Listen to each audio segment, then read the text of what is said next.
Hello everyone, welcome back to my YouTube channel. और जैसा कि आपने मेरे पिछले व्लॉग में देखा है, मेरे पास होंडा हाइनेस CB350 है। और जब भी मैं कोई पोस्ट या कोई स्टोरी डालता हूँ अपनी बाइक से रिलेटेड, तो बहुत से मेरे पास ऐसी क्वेरीज आती हैं, बहुत से ऐसे क्वेश्चंस आते हैं जिसको लेकर जो बाकी राइडर्स हैं और बाकी होंडा ओनर्स हैं, उनके उनके डाउट्स बहुत ज़्यादा आते हैं। तो आई जस्ट थॉट कि मैं एक पूरा डेडिकेटेड ब्लॉग बनाऊं जिसमें वो क्वेरीज में जितना हो सके उतना मैं कवर करूं। तो इस ब्लॉग को एंड तक ज़रूर देखना और आई एम श्योर आपकी जो क्वेरीज होंगी वो उसमें कवर हो जाएंगी।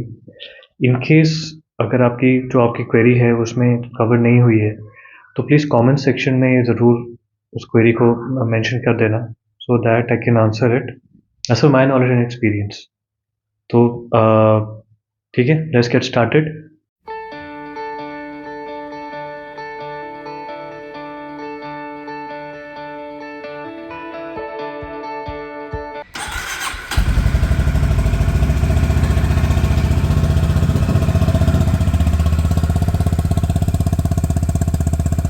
तो पहला क्वेरी है, high RPM after cold start.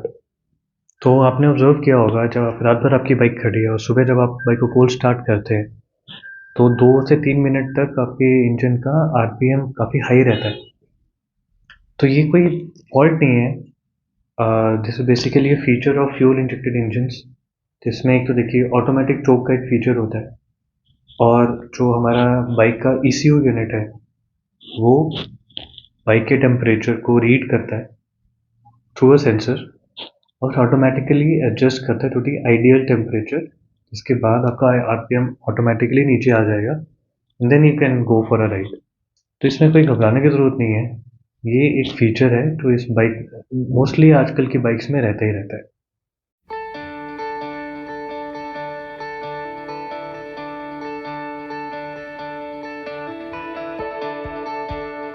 तो एक और कॉमन क्वेरी जो काफ़ी राइडर्स पूछते हैं और डिस्कशन भी होता है काफ़ी फोरम्स में, वो रहता है heating issue near engine area and near foot pegs.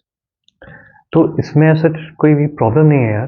तो आपने बाइक अभी नया नया लिया होता है और आप जब चलाते हैं तो ये आपको फील होगा थोड़ा बहुत। हीटिंग तो इंजन्स में होता ही, जनरेट होती है हीट।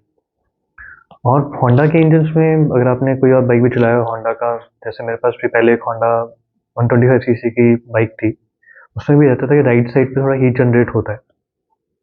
लेकिन जब आप रेगुलर सर्विसेज करा रहे हैं, एक या दो सर्विसेज के बाद ये इशू अपने आप कम हो जाता है। बहुत माइल्ड सा इशू रहेगा, क्योंकि यार आजकल के इंजन्स में this engines have a very good thermal management system. तो ऐसा कोई परेशान होने वाली बात नहीं होती है, eventually it will go of.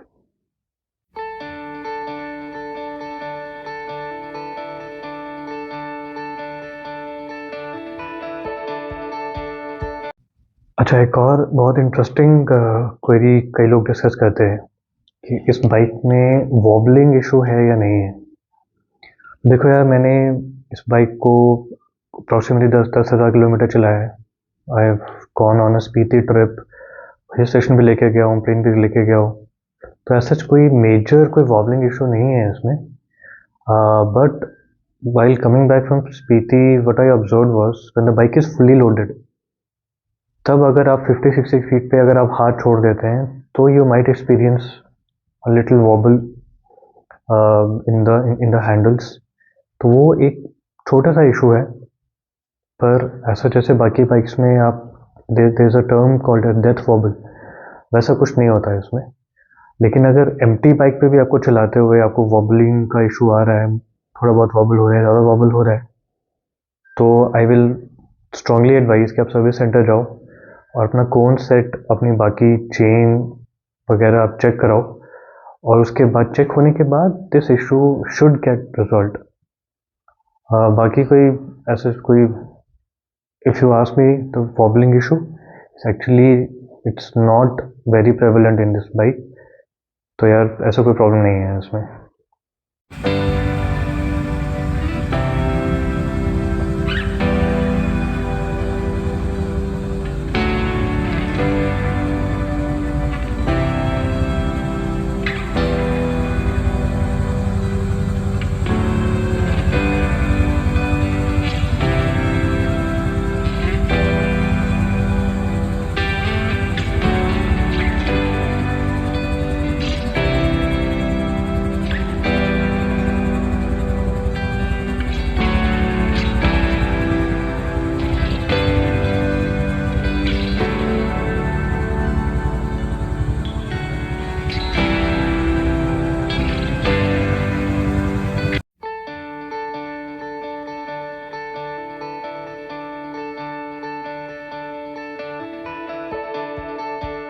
Hand blackening due to brake in clutch liver.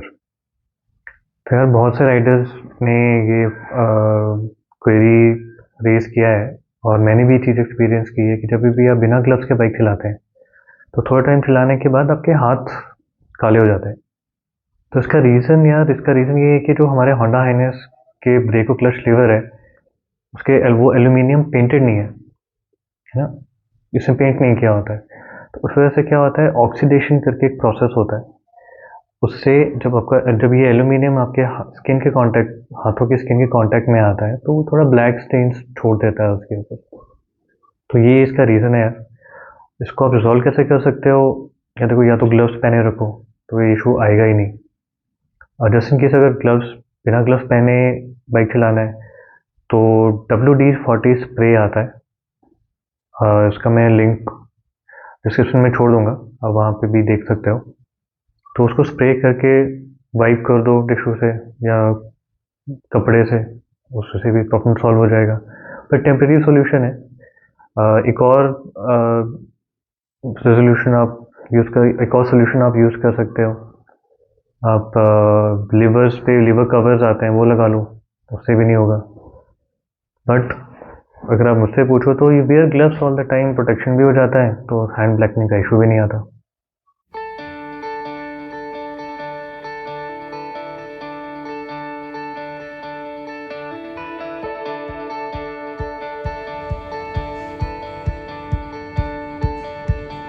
Next query है squeaking noise while applying rear breaks.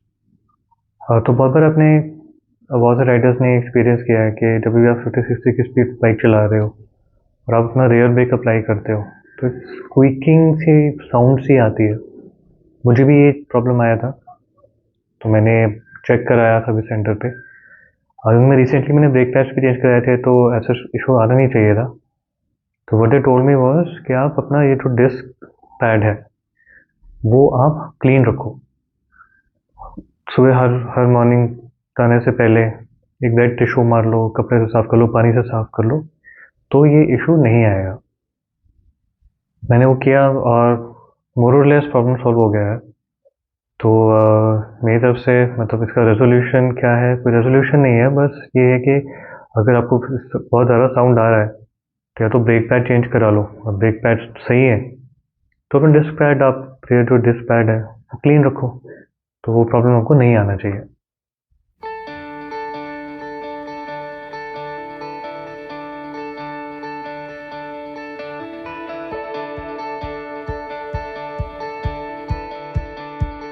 अच्छा, इस बाइक पे रस्टिंग होने का इशू बहुत डिस्कस होता है।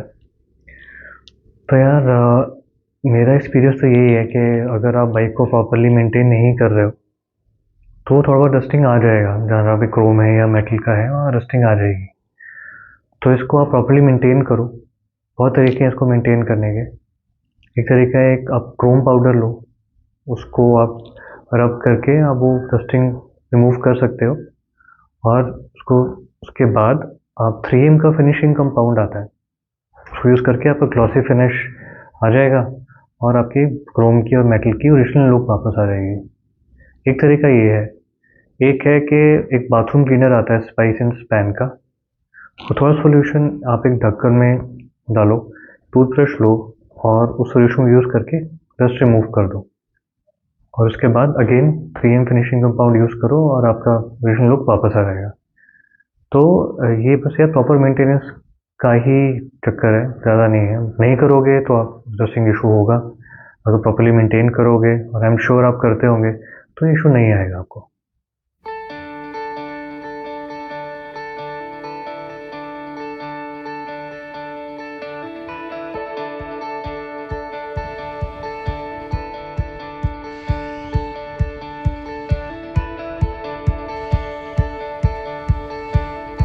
एक जो क्वेश्चन मुझसे बहुत फ्रिक्वेंटली पूछा जाता है कि आपकी बाइक का जो इंजन के पास का जो एग्जॉस्ट पाइप है, साइलेंसर पाइप है, उसका कलर गोल्डन क्यों है या फिर ब्लू क्यों हो गया है, और क्या इसका कोई इम्पैक्ट पड़ेगा बाइक की परफॉर्मेंस पे या कुछ और इशू आएगा। तो ऐसा कोई प्रॉब्लमेटिक नहीं है ये चीज़। नॉर्मल है। और जैसे मैंने सर्विस सेंटर पे भी चेक किया था, बाकी बहुत राइडर्स से मैंने बात करी है इसके लिए, तो वो लोग यही कहते हैं कि यार इसके बहुत बहुत से रीज़न्स होते हैं। आप एक्सेसिव थ्रॉटल यूज़ करते हो, बहुत फ्रीक्वेंटली सडनली एक्सेलरेट कर रहे हो, तो उस वजह से इसका कलर चेंज हो जाता है। इसको ठीक नहीं भी कराओगे तो भी चलेगा। अगर ठीक कराना है तो या तो आप सर्विस सेंटर पे चेक कर लो, उनके पास अगर कोई सॉल्यूशन है इस बात का, या फिर आप आफ्टर मार्केट पे आप चेक ठीक करा सकते हो। क्रोम पॉलिश आता है, वो क्रोम पॉलिश वही क्रोम पॉलिश यूज़ करके वो लोग ठीक कर देंगे इसको। टेम्परेरी सा कुछ जुगाड़ आ जाएगा और ठीक हो जाएगा। तो ये आपके ऊपर डिपेंड करता है, पर ऐसा कोई प्रॉब्लम नहीं है यार। हाँ, तो मैंने जितना क्वेरीज मैंने फेस किया है या मैंने बाकी राइडर से सुना है, I have try to cover them as per my experience, और जो भी मैंने रिसर्च किया उसके ऊपर। अगर आपको लगता है कि कोई और क्वेरी भी है इस बाइक को लेके आपके आपके मन में, तो आप कमेंट में ज़रूर मेंशन करना। और इन केस अगर आप चाहते हैं कि और इस तरह के व्लॉग्स मैं बनाऊं, तो इस चैनल को ज़रूर सब्सक्राइब करना। वीडियो कैसा लगा, अगर आपको पसंद आया तो प्लीज़ एक थम्स अप ज़रूर छोड़ देना, कुछ भी कमेंट कर देना, कैसे इम्प्रूव कर सकते हैं ज़रूर बताना। बाकी मिलते हैं नेक्स्ट व्लॉग में। Till then, bye bye.